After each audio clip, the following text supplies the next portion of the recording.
Здравейте! Днес ще покажа моя робомеч, обаче ще спра малко да си го намеря. И това не е то. Това е обаче нарисувано робомеч, направен като лего. Така, ето го и нарисуване. Не съм художник, но... Не съм художник, обаче пак си е добре. Тук отзади съм направил схема с планета, с планетите. Както и няма да я показвам сега. Тя сигурно се вижда. Да, това е тук така е някаква земята. Това пък са на Марс работите. Само че е зелен, защото нямах червен тогава, а сега имам червено. И затова съм го нарисувал и тук има и червен. И ако се питате какво е това горе, не е емблема, а перка. Защото този меч може да лети.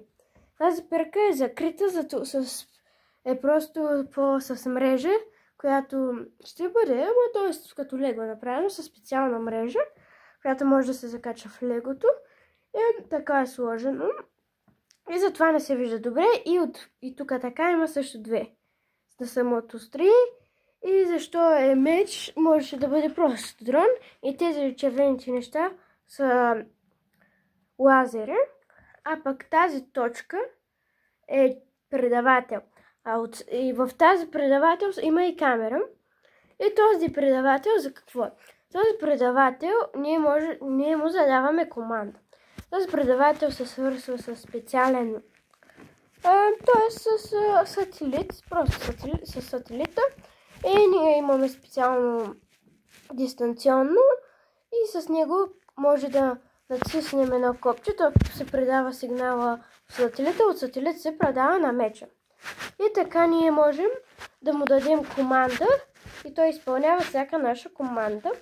Например, разгледай примерно Марс и той разглежда Марс и при различни работи може да му даваме и други команди, но той сам има сензор, защото тук има в камерата една червена такова отгоре и това е сензор. И камера за отпред и отзади, то се мести, също и там има камера. И той може да се обърне надолу, така че да се гледа и надолу. Но това не е всичко, защото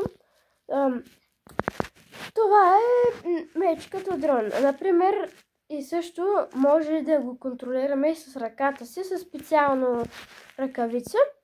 И това с тази специална ръкавица, ето тук има и лампички, които са от ръкавицата има лампички, обаче не са нужни на ръкавицата, не съм я нарисувал. Ето дистанционното, може да го нарисувам. Ето това и това са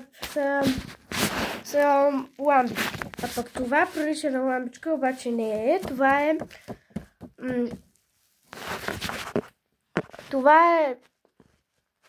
Това е свързано с ръкавицата. И с това може да се свържим с ръкавицата и може да контролираме меча с ръката си, като сложим специалната ръкавица, например правим напред и назад, като някои колички, които се продават на по-различен начин. И също тук така на самата перка, това другото вече не е лампичка, ето за тези говоря. Това са слънчеви панели, защото в космоса това електричество ще му свърши. Защото това е с електричество, няма да слагаме газ, след като газ в космоса няма. Зареждаме го, той ще свърши бързо за такъв меч. Защото ако беше истински, ще да е толкова. Не му давам повече. Толкова, но все пак, ако беше истински с желязо, пластмаса, не с желязо и други метали, наистина да беше такъв, че да е много остър и можеше да убиваме извънземни и други, но като този меч от лего, ако го направим някой път, има слънчеви панели. Ето тези са слънчевите панели. И затова тези слънчеви панели се зареждат, след като в космоса няма такова бариера, не точно бариера, ние не виждаме пряко до всички планети до Слънцето, пък до другите планети се вижда. И затова пък и в космоса е Слънцето.